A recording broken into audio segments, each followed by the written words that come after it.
En ce moment, je trouve que t'as grave une bonne mine, Yoann. Et ouais, bah c'est ça d'être ovo-végétalien keto depuis 3 mois. Hein. Et c'est jusqu'à quand, là, ton truc? Bah normalement, ça va s'arrêter le 9 juin, voilà. Et ce qui est bien, c'est que le 9 juin, j'ai rien de prévu, il y a rien à faire. Vraiment, le 9 juin, c'est clean. Le 9 juin, tu fais tout ce que tu veux, il n'y a pas une seule truc à faire qui va casser ton truc et tout. Non, le 9 juin, c'est réservé à manger un tacos. Oh, waouh. Tout est calé, le 9 juin, il n'y a que ça, quoi. Vraiment, le 9 juin, il n'y a rien d'autre. Je sais pas si les gens, ils ont compris le message. Le 9 juin, il n'y a rien. T'es sûr? Rien du tout. Ok. Bon. Je vais checker quand même. Hein.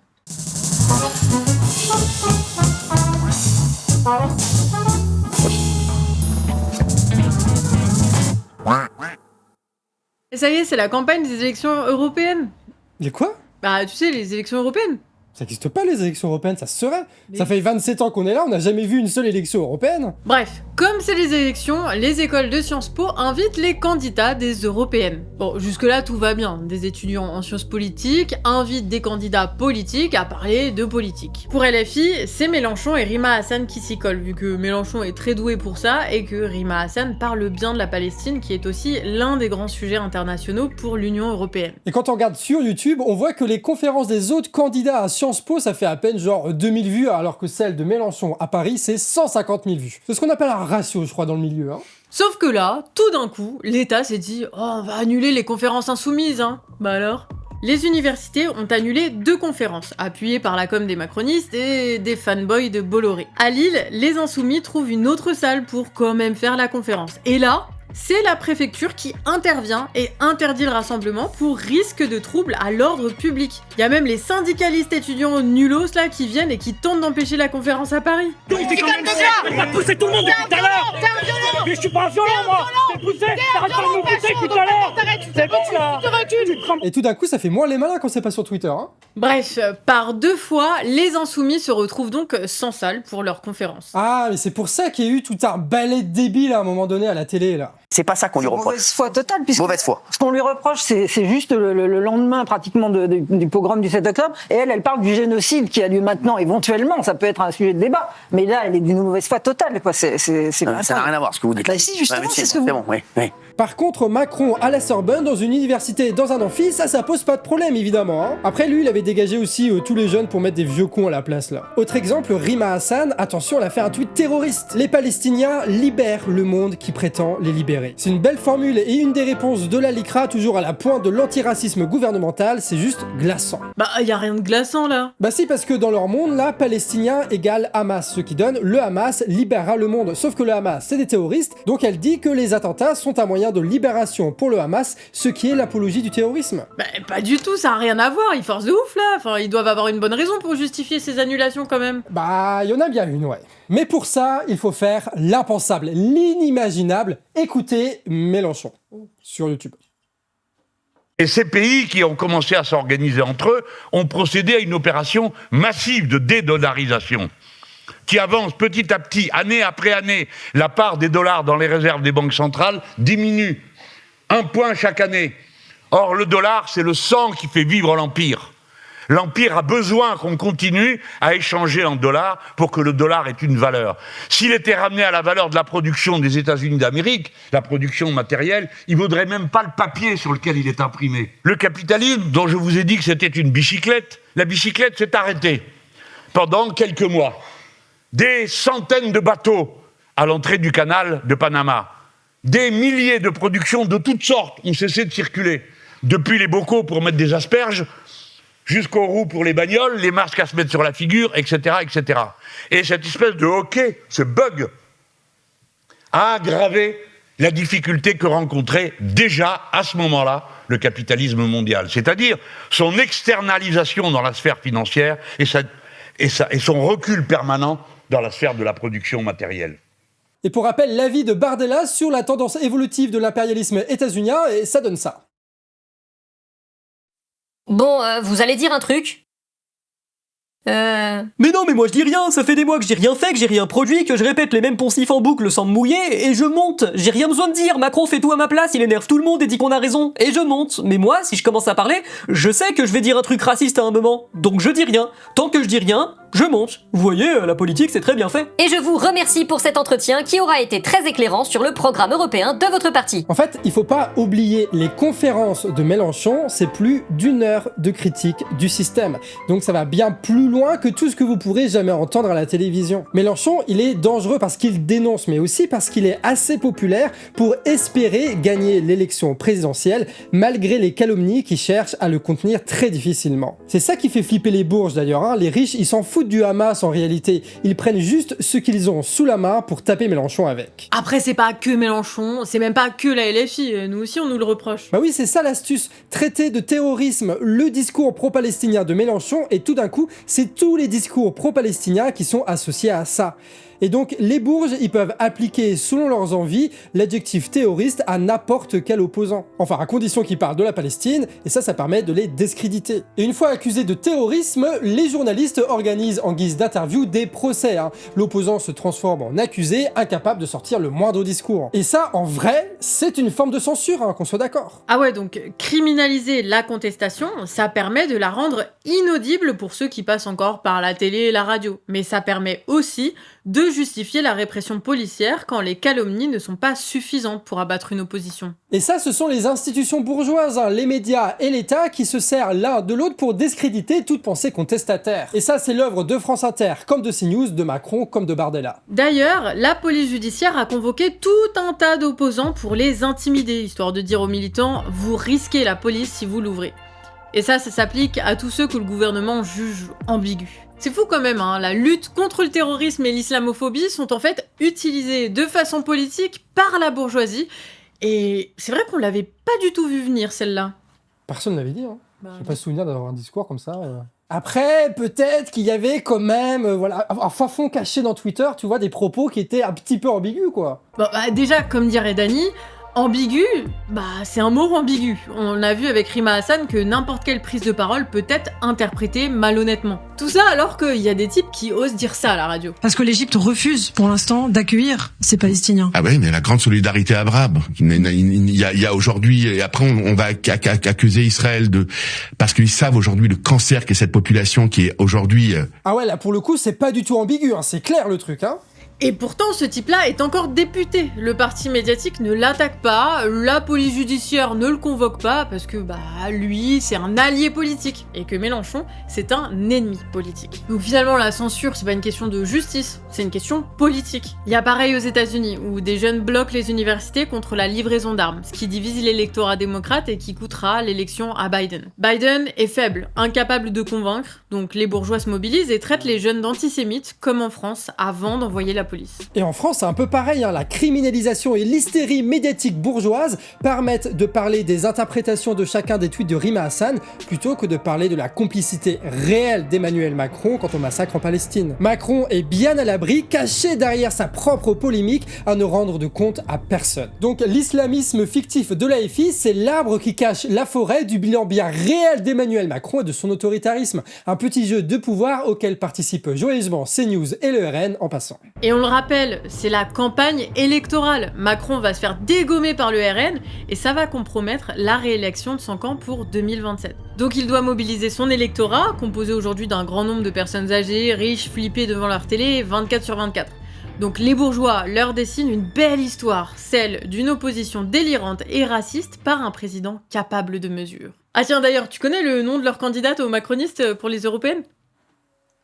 Ils ont une candidate ? Ouais.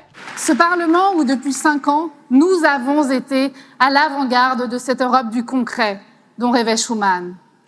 L'Europe du dernier kilomètre. C'est aussi dans ce Parlement que la culture du compromis a permis de réaliser des pas de géant face à des crises sans précédent. Ah ouais, je crois que j'ai jamais vu un truc aussi chiant et pourtant ça a duré genre 10 secondes quoi. Donc leur stratégie est simple. Si leur candidate est éclatée, ils s'adaptent. Maintenant, le vrai candidat d'En Marche, c'est Mélenchon. C'est sur lui que repose leur stratégie électorale, avec un beau mélange de mensonges, de police et d'intimidation sur le dos d'un massacre en Palestine, toujours en cours. Quand on part du fleuve pour aller jusqu'à la mer, et donc jeter, parler de symbole, l'État d'Israël à la mer, pardonnez-moi de vous dire que oui, à l'évidence, ce sont des propos antisémites. Je ne parle pas, hélas, du martyre que sont en train de souffrir tous ces pauvres gens, encore à l'heure à laquelle on parle. Mais ceux qui ne le comprennent pas, ont-ils définitivement quitté les rangs de l'humanité? Ont-ils cessé définitivement de ne plus être un être humain? Des jeunes gens, qu'ils soient maudits, de 20 ans et 22 ans, font les snipers pour tirer sur des enfants. Le pays va être pourri de l'intérieur par cette violence qu'il aura lui-même répandue. D'ailleurs, la réalité, c'est que c'est Mélenchon qui met le feu là à l'université. Il a mis le feu à l'Assemblée nationale. Parmi les siens, un jour, l'ambassadrice de Palestine m'avait dit ça, Monsieur Mélenchon. Le pire de tout ce qui nous arrive, disait-elle en pensant aussi aux Israéliens, c'est que nos sociétés sont défigurées pour 1 ou 2 générations par la violence, par les germes, les graines de violence qui ont été semées à foison. Et vis-à-vis desquels, que peut-on dire à celui dont toute la famille a été assassinée?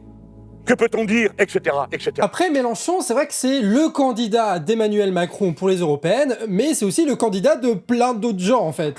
Ah bah oui, t'as tout le monde qui en profite en ce moment. Le Rassemblement National, il fait ouin-ouin, la France islamique, il tourne en boucle là-dessus. Et puis t'as ELV, EPCF et les autres connards de leur espèce aussi. Eux, ils font leur beurre avec ça. Ces traîtres qui ne vivent que du soutien que leur apporte la bourgeoisie pour fracturer l'électorat insoumis, eh ben ils font encore le sale boulot. Ta patronne des députés LFI, Mathilde Panot, va être entendue dans une enquête pour apologie du terrorisme, après avoir été convoquée par la police avant-hier mardi. Est-ce que ça vous choque ? Ça me choque aujourd'hui parce que je pense qu'il n'y a pas de délit d'opinion politique, encore moins pour une responsable politique, une députée représentative de la nation à l'Assemblée nationale. Et je parlais du délit d'opinion. En revanche, quelles sont ces opinions? Moi, ces opinions, je ne les partage en aucun cas. Et il faut le dire quand même, depuis le 7 octobre, moi je suis particulièrement mal à l'aise par les positions de la France insoumise. Le refus de qualifier le Hamas d'organisation terroriste. Quand j'entends Madame Obono, par exemple, dire que le Hamas est une action de résistance du peuple palestinien, on a à dire que le combat de Hamas est légitime, je pense qu'il y a un problème. Vous savez, moi je me suis engagé en 2013 à l'âge de 17 ans chez les communistes. Depuis cet âge-là, je me suis engagé pour la cause palestinienne et comme la majorité des Français, je suis profondément scandalisé par ce qui se passe à Gaza. Et comme la majorité des Français ne veut pas être associée à la France insoumise et au propos et à la dérive qu'elle a eu ces dernières années. Donc je le dis aujourd'hui avec force, la France insoumise est en train de souiller et piétiner le combat palestinien à des fins électorales et ça je ne le pardonnerai jamais. Quand je les vois comme ça bafouer la question palestinienne juste à des finalités, à des fins électorales, eh bien je pense que c'est un problème. Le grand parti communiste français qui a fait la résistance et la sécurité sociale et qui aujourd'hui passe plus de temps à la télévision à dénoncer les pacifiques que les criminels pour essayer de gratter quelques pourcents dans une élection de merde.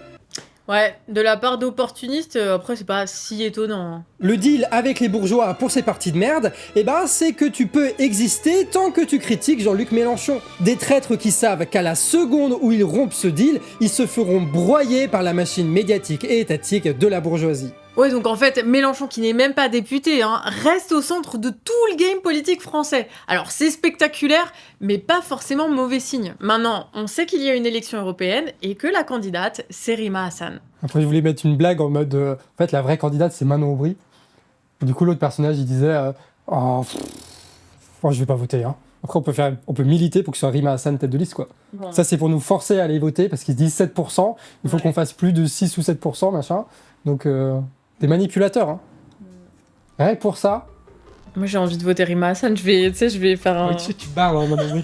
Bon, déjà, ce qu'on peut dire, c'est que c'est la suite logique de toute une série d'intimidations et de diabolisations qui remontent à longtemps. Macronistes, lepénistes, zémouristes, PCF, ELV, France Inter, tous pour des intérêts différents, mais qui organisent la même chasse à l'insoumis. Donc c'est pas si étonnant que ça de voir la justice et la police s'en mêler. Et donc maintenant, on va pouvoir poser pour quasiment la première fois la question de la clandestinité. Parce que maintenant, les insoumis ne peuvent plus ouvrir leur bouche sans que les bourgeois leur coupent la parole. Et ça, pour ceux qui connaissent les bails, c'est embêtant parce que la stratégie de base de Mélenchon, même avant les insoumis, c'est d'utiliser les médias à leur propre jeu pour diffuser son discours. Et là, ça devient vraiment compliqué. Et ça, alors même que la France insoumise avait fait un gros travail pour lisser au maximum leur discours pour que ça passe mieux à la télé et à la radio. Alors il y a peut-être toujours des enjeux à parler à la télévision, à la radio et à aller dans les universités. Mais ce qui est sûr, c'est qu'il y a de plus en plus d'enjeux à s'organiser véritablement pour se rencontrer et se parler. Et je dis pas se rencontrer au fond d'un local de la CGT dans une obscure réunion, Parce que oui, il faut des lieux, mais il faut surtout avoir le réflexe d'aller se parler parce qu'on en ressent le besoin. Et je prends l'exemple des Gilets jaunes, encore une fois, qui a été l'exemple parfait qu'on peut se rencontrer sans même avoir de lieu adapté pour ça. Et malgré les calomnies des médias et tout ce que tu veux, on a quand même pu rester dans ces ronds-points-là et continuer à discuter et à nous organiser pour des actions. Peut-être que la fin du jeu des insoumis à la télé va nous pousser à agir localement pour faire avancer les choses. Et on sera d'autant plus nombreux et motivés que l'État réprime notre contestation. Il y a un revers de bâton à leur stratégie du tout police, d'où le fait qu'ils ne l'utilisaient pas autant avant. Et ça va être une sacrée opportunité de se retrouver à plusieurs, ensemble, à parler politique, parce que ça permet d'agir à côté. Là où la stratégie Mélenchon poussait plutôt à rester chez soi pour bien voter tous les 5 ans. Et ça va être l'occasion de parler bien plus librement aussi, parce que LFI, comme on l'a dit, ils ont lissé leur discours pour passer à la télévision. Mais si on est contraint de nous retrouver nous-mêmes parce qu'il n'y a plus rien à la télévision et compagnie et qu'il faut agir, et bah du coup c'est nous qui allons décider de notre discours, de ce qu'on veut porter, de jusqu'où on veut aller. Et ça va devenir bien plus simple. Il faut qu'on explique le monde, qu'on propose des choses convaincantes pour le changer et qu'on mette en place des actions. Ça paraît un bon programme ça quand même, hein. Alors que la bourgeoisie utilise sa police et ses médias, c'était prévisible, et nous ce qu'on va faire, c'est apprendre à faire autrement. Et aller voter aux européennes. Oh, j'ai la flemme.